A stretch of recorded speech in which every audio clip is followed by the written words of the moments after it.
O autismo é um termo usado para um grupo de transtornos de desenvolvimento do cérebro, mais conhecido como transtornos do espectro autista. Esse conjunto de manifestações afeta não só o desenvolvimento social, mas também a capacidade de comunicação e comportamento. As pessoas que têm autismo apresentam dificuldades para entender regras simples do convívio social ou a comunicação e interação com os outros. Mas como podemos identificar o autismo? Quais os sintomas e a importância de um diagnóstico precoce? Para falar sobre esse assunto, o Nossa Opinião Livre de hoje conversa com o psiquiatra especializado em infância e adolescência, Dr. Estevam Vadaz. Muito obrigado pela sua presença, Dr. Estevam. Muito obrigado pelo convite. O que caracteriza o autismo?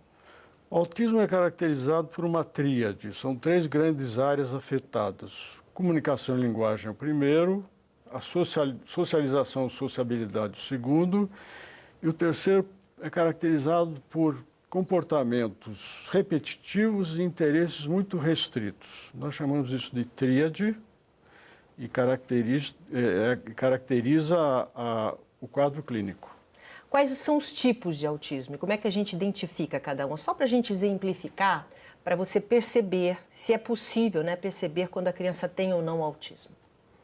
Então, o autismo ele se manifesta geralmente, ele fica mais evidente quando a criança está com 1 ano e meio ou 2. Já é possível fazer o diagnóstico mais precocemente.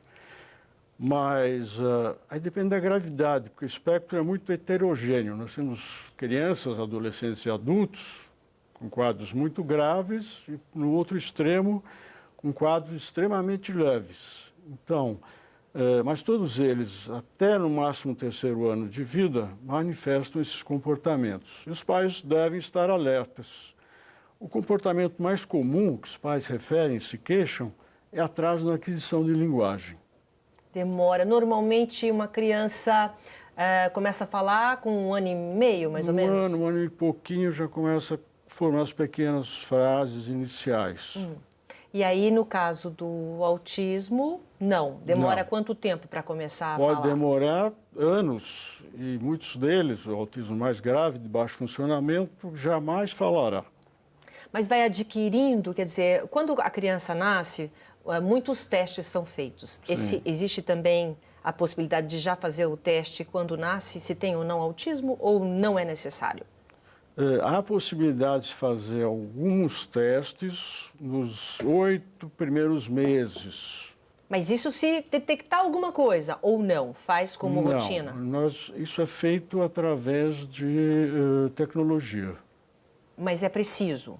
Quer dizer, hoje em dia, qualquer bebê que nascer, é importante também fazer esse teste? Sim, só que esse teste nós não temos no Brasil. Ele se chama eye tracking. É difícil. Então, você tem que ter um equipamento para acompanhar o olhar do autista, do bebê autista, que geralmente não faz contato visual inicialmente com a mãe. Ah, que interessante. Quer dizer, isso é uma coisa, é um detalhe. Quer dizer, normalmente o bebezinho, principalmente quando está na amamentação, por exemplo, né? Existe aquela troca de olhar. Exato. Isso não acontece com o bebê autista? A partir do 6º, 8º mês já começa a diminuir e, eventualmente, a mãe, o pai, os familiares começam a perceber que a criança não mantém esse contato visual. Esse é um sintoma que dá realmente para a gente perceber, né? Já o pai dá. pode ficar atento. Já. Quais são os outros sintomas? Conforme a criança vai crescendo? Vou repetindo aquilo que as mães costumam dizer. Meu filho parece surdo. Surdo. Eu chamo, ele não atende. Ou meu filho fica desligado. Está todo mundo brincando, as crianças? E ele está num cantinho isolado, se ocupando com um determinado objeto por horas e horas e horas. Então, esse é o comportamento de isolamento, que é muito comum. E o chamar é muito importante, que os pais chamam e ele não atende. Mas não tem nada a ver com o problema de surdez? Ouve muito bem quem tem autismo? Nada. Aí é feito todos os testes, não tem problema nenhum? Passa pelo otorrino, faz todos os testes, não tem nenhum problema de audição. Então, qual que é o principal problema do autismo? É um mundo próprio. O que acontece na mente dessa criança? A criança autista ela não consegue decodificar informações. Então, ela recebe aquela enxurrada de informações do meio externo. Aquilo é um caos para essa criança. Ela não consegue organizar. Ela recebe, mas ela não organiza. Não organiza e fica sem significado, sem sentido. Por quê? Porque no aparelho, no sistema neurológico, os neurônios não conseguem transmitir essas informações e processá-las. Então, essa é basicamente a neuropatologia do autismo. E você dividiu bem no início do programa o autismo mais grave e o não tão grave. Exato. Qual que é a linha, né, que divide os dois tipos de doença? Então, o espectro a gente geralmente imagina como uma linha reta.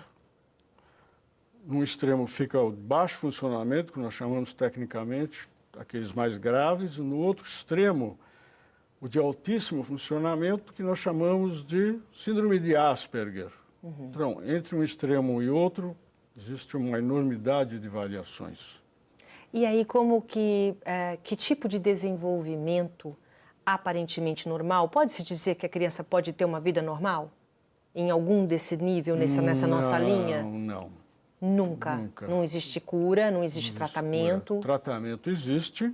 Quanto mais cedo, mais precoce, melhor. O prognóstico é bom. Só que esse tratamento deve começar com 1 ano e meio, ou 2, no máximo 3 anos, para a idade da criança. E, geralmente isso começa muito tardiamente, com 7, 8, 9 anos. Aí é muito tarde. Porque aí a criança já foi para a escola, aí a criança já passou por outros problemas. Sim. Quer dizer, muitas vezes, né, o senhor deve ter assim, vários casos de crianças que já chegam nesse nível, né, 6 anos, 7 anos, aí já está num alto nível de gravidade que não consegue retroceder ou consegue estacionar? Ainda consegue, com intervenções de terapias, ela consegue progredir, mas não tanto quanto aqueles que tiveram a oportunidade de serem tratados com 1 ano e meio, 2 anos, 3 anos. Com 1 ano e meio, 2 anos, você trata o quê? Com remédio? Não, porque aí já não é terapia. Não. São terapias, métodos pedagógicos especializados, terapias especializadas, eventualmente medicamentos, se necessário. O que chama a atenção, por exemplo, quando você tem uma criança que já dá para interagir, não um bebezinho, mas como é que faz para chamar a atenção do autista? O que ele presta atenção no mundo? Se tem tanta informação, ele não quer nenhuma informação, ele não, como você disse, ele não registra essas informações. Como que faz para chamar a atenção? Por exemplo, do olhar. É possível captar esse olhar em algum momento? Dá. E existem técnicas para isso.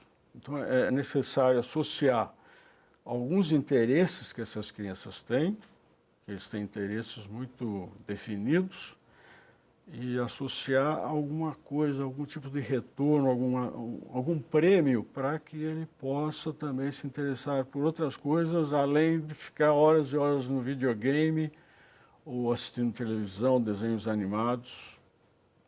Então, há uma troca, e com essa troca, incentivando esse contato visual, ele é premiado e vai se desenvolvendo essa capacidade. Quer dizer, tem sempre uma moeda de troca. Sim. É um trabalho grande, hein? Isso. É um trabalho que você tem que preparar o pai e a mãe para conseguir fazer, ou esse trabalho só é feito no consultório? Não, a carga horária de intervenções nos países desenvolvidos é no mínimo 20 horas semanais. 20 horas. Com os vários terapeutas.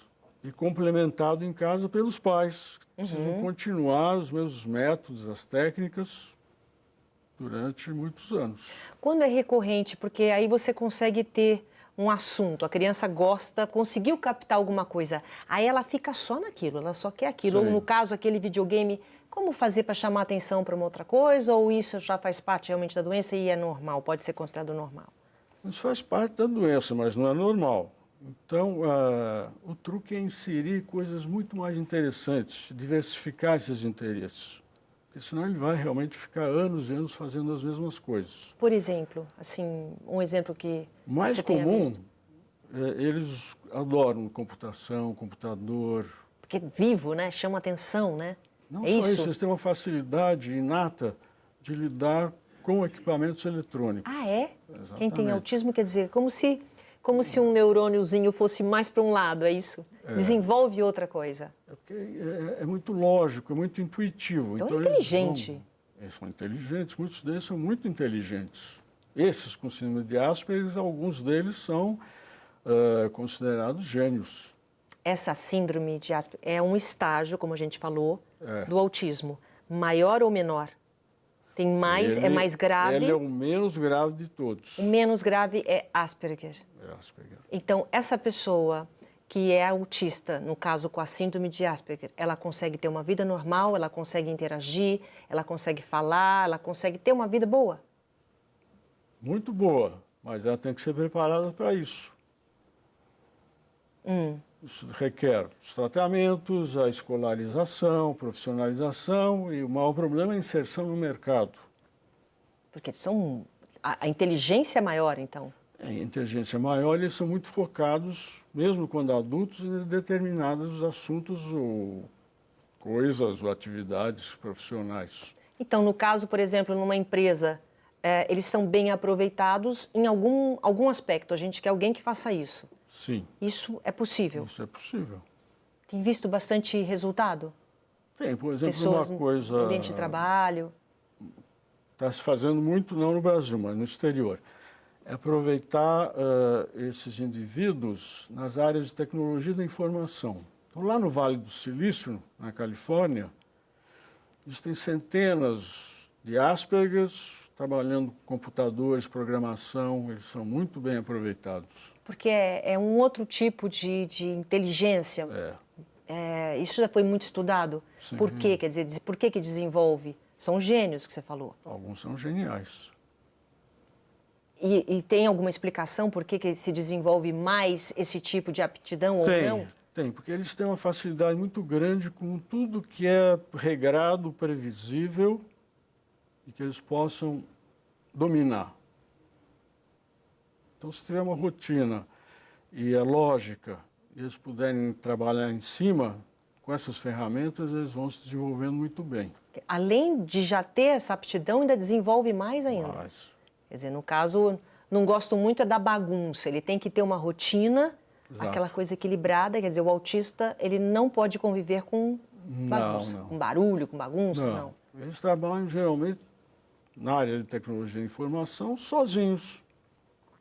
E os empregadores já sabem disso. Ele tem uma área onde ele trabalha, sossegado, sem interferências, e produz muito. Aqui no Brasil também já é assim. A gente falou do Vale do Silício. Aqui no Brasil você já tem estão notícia? começando a admitir esses portadores de síndrome de Asperger nas grandes firmas de tecnologia de informação. E essa síndrome consegue ser detectada, quer dizer, consegue ser diagnosticada cedo também?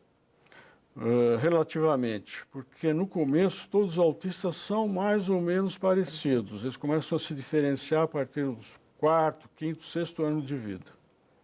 Aí, depois do 6º ano de vida, que a gente vai saber se ele vai ou não ser um Asperger. Tem que torcer, então, no caso, para quem tem. Tem que torcer, não, tem que investir muito, muita terapia, muito tratamento, muita dedicação, participação dos pais, da comunidade. Eu vou fazer um rápido intervalo comercial, daqui a pouco eu continuo conversando com o Dr. Estevão Vadas sobre autismo, tá bom? Um instante só, até já. Estamos de volta à Opinião Livre de hoje, conversando com o psiquiatra especializado em infância e adolescência, Dr. Estevão Vadas. A sua especialidade em infância e adolescência, característica do autismo, vai até que idade? Até que idade que a gente trata, no caso, adolescência? Diz que a adolescência até 21 anos, é isso? 22 anos? Agora tem os nem, né? Mas... o psiquiatra da infância e adolescência é o profissional formado, especializado em diagnóstico de autismo. Então, ele acaba, na verdade, acompanhando esses autistas até a idade adulta e, às vezes, até a velhice. Eles passam para a idade adulta normal, envelhecimento é normal, sim. Amadurecimento normal. Em termos fisiológicos, biológicos, sim. Mas na mente, não? Na mente, não. Mesmo esses Asperger, que são muito bem dotados, às vezes são geniais, eles têm um problema, principalmente na área de socialização.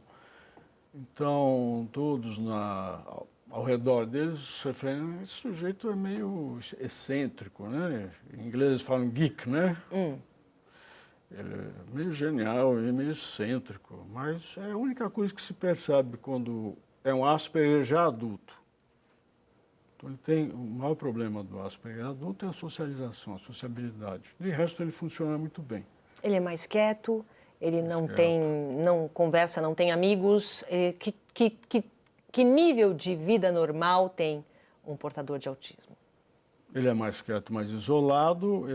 Eventualmente, ele encontra uma pessoa com os mesmos interesses, afinidades, podem formar família e muitos deles casam e têm filhos. Mas aí depende também do perfil do companheiro ou da companheira. Estou falando de homens porque Asperger é interessante. A proporção de homens para mulheres é de 9 homens, 8, 9 homens para uma mulher. Por isso que eu estou falando no masculino. Tem mais homens autistas do que mulher. Isso no Asperger. No geral, se você pegar o espectro, também há uma razão de mais ou menos 4 meninos para cada menina, ou 4 adultos para cada mulher, do sexo masculino.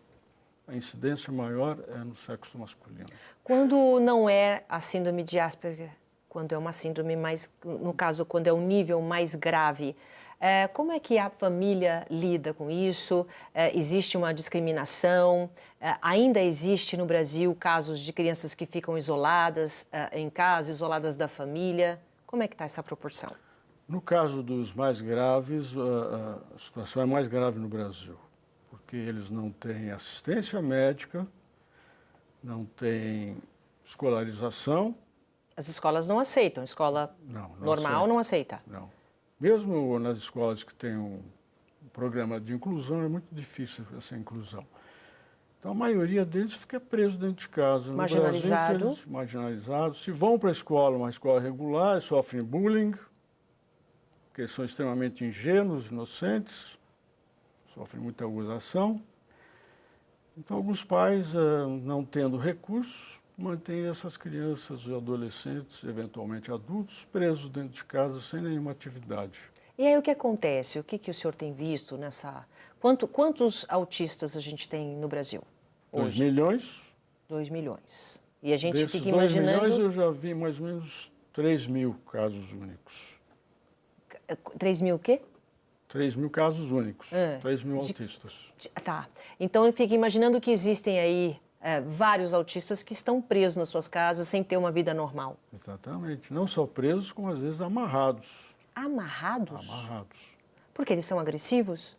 Sim, quando eles não recebem nenhum tipo de estímulo, atenção profissional, tratamento, eles se tornam muitas vezes irritáveis, eles são agressivos, estão virando uns autoagressivos. Bichinhos, amedrontados. Sim, e se batem, se arranham, batem a cabeça nas paredes, nas portas, no chão. Então, há uma necessidade de uma proteção também para que eles não se machuquem.